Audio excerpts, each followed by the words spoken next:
In today's video, we are going to be speculating on how I see trade in the future of Star Citizen. Part of the fun in speculation is receiving feedback from those who agree or disagree with any part of the video, so make sure you comment below. This video is because someone asked me the other day if I think the Hull E is overpowered. I was going to start this video out with listing all of the cargo ships that have been announced up to this date, but I realized that would add a lot of time to this video, so I will not do that. However, please note that for the purposes of this video, we are going to be discussing legal trades only. And in my opinion, running a cargo vessel for legal purposes, if it cannot carry at least 350 SEU of cargo, it is not worth the travel. You can make more money doing things across the verse other than just running cargo. So those cargo vessels that carry less than 350 SEU will not even receive a mention in this video. I'm also going to discuss only those ships whose primary focus is freight. Although a Javelin can carry a lot of cargo, it does not carry cargo for trade. Its purpose is to support its fleet and mission. The Banu Merchantman will receive a special mention at this time because although it can carry a lot of cargo, its focus is on trade, which is different from cargo running. It will sell goods to the individual, not to a wholesaler that is required for cargo runs. Since the developers still do not know what the final numbers will look like, it may serve as a good basis for cargo runs, but it may not. Also, for the purposes of this video, I do not believe that ships with less than 1,000 SEU are worth leaving a star system for the purpose of cargo runs. We will discuss further what trade inside a star system looks like and where I see cargo runs going in the future, particularly those in larger organizations. To the individual, being able to make 150,000 UEC after flying for 3 hours may seem worth it, but this disregards the cost of fuel and security to make that trip worthy of an investment, especially to an organization. I'm going to start with the assumption that the computer needs of stations is non-existent or very low, so there will be no direct trading from a trade ship to a station. In this video, we have to use made-up numbers and also pretend everything is equal. That means every system requires the same amount of goods. I will also ignore the fact that ships will be resupplying the larger cargo vessels to continue on their cargo mission, but I will briefly mention that. Every system on this journey requires 4,000 SEU of general goods: food, clothing, tools, weapons, etc. Each system has 25 landing points on planets and moons that require these goods. That means each landing spot requires 160 SEU of cargo. So how do we get the goods to the system and get items delivered? That means we finally get to start talking about everyone's favorite subject, the ships of Star Citizen.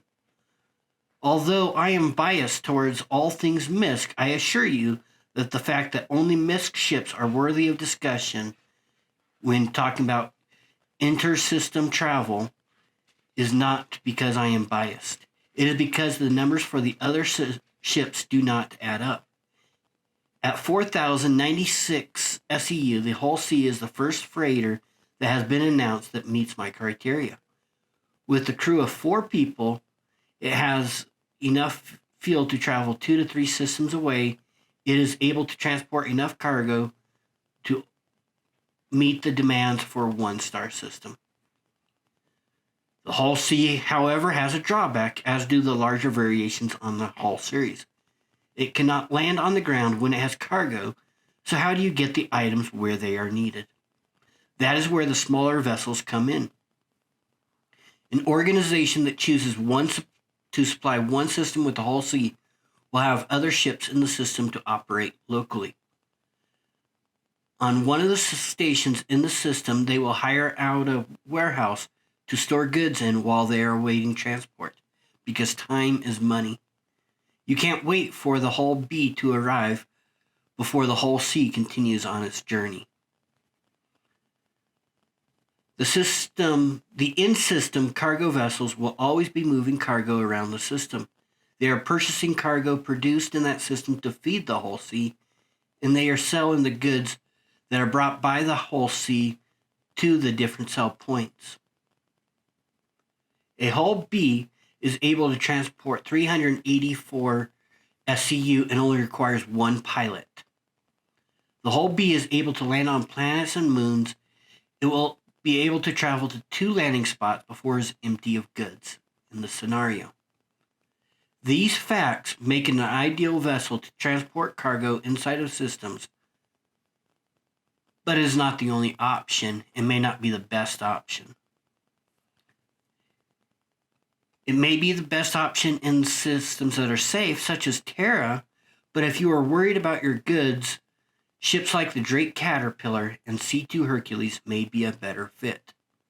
The Hercules, with a cargo space of 696 SCU and a crew of 2, has great advantages in dangerous systems compared to a Hull B.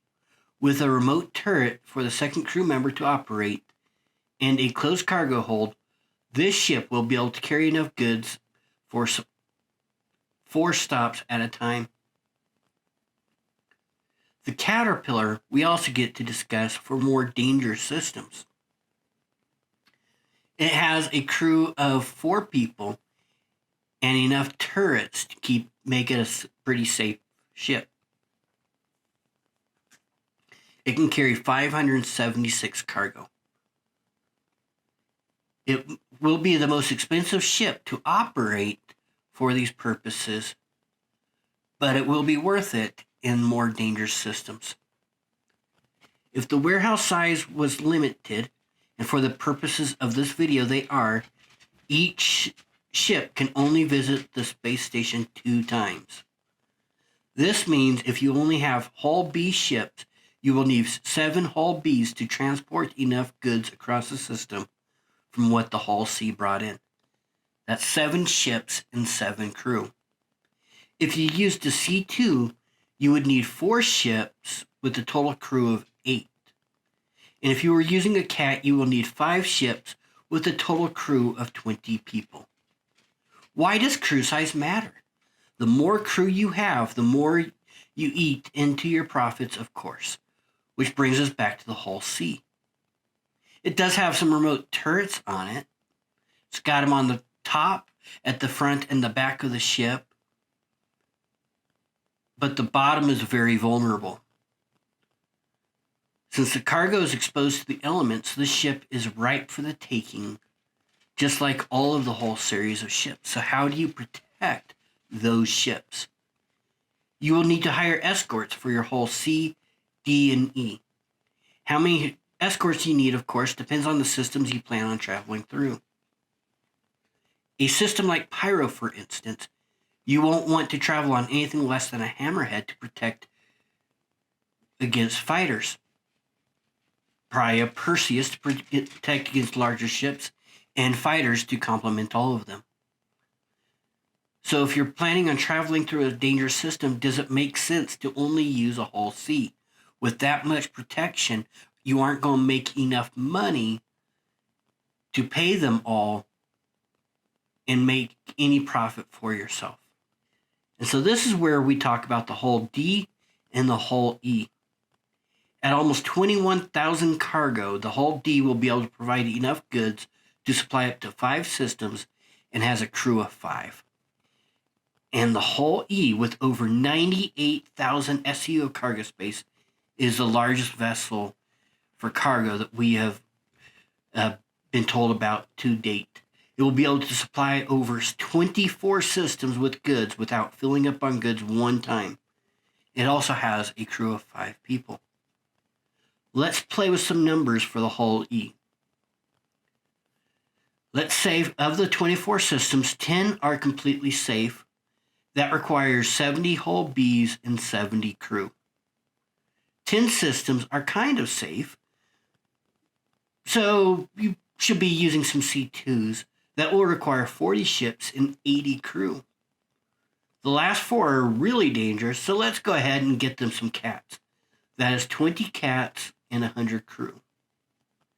So just for the cargo side of it, you have 131 ships and 255 crew. You also need a brainiac or two to figure out all of the logistics of this. You will also need your escort for your Hull E for the entire journey. Once again, a Hammerhead, a Perseus, and fighters, but fighters can't travel across this whole system without stopping for fuel. So now you need a carrier to transport them. So let's add a Kraken to the escort package. We do not know how many fighters will fit inside of the hangar of the Kraken, but we do know that there are 4 small landing pads and 2 medium landing pads. And for a journey such as this, you will have a Starfarer as part of the fleet, or multiples of them spread throughout the journey, ready to fill up on a schedule instead of as needed, which is more likely for a journey as large as this is. Because remember, the Starfarer over 24 systems would have to fill up multiple times or go and refine its fuel throughout the process. So you may as well have some ready because, again, time is money. The longer the fleet sits at a location, the more vulnerable it is.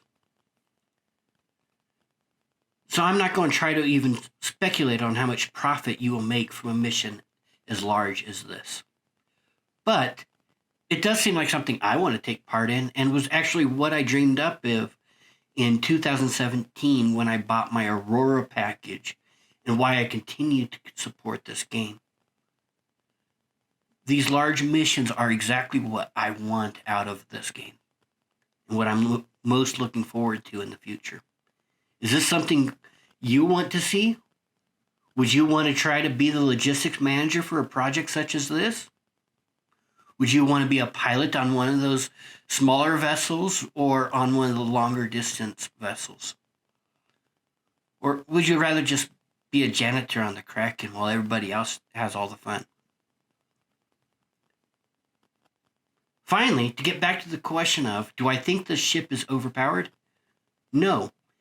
It will be a useless ship without a mastermind to plan out the trip, and a very large organization or multiple subcontractors to move those goods to their final locations. Those who attempt to try to accomplish something like this without planning are going to find themselves in a lot of trouble. And even those who successfully pull something like this off are going to have a lot of people to share their profits with. Thank you for joining today's video. Make sure you comment below. Let me know your thoughts. Thank you.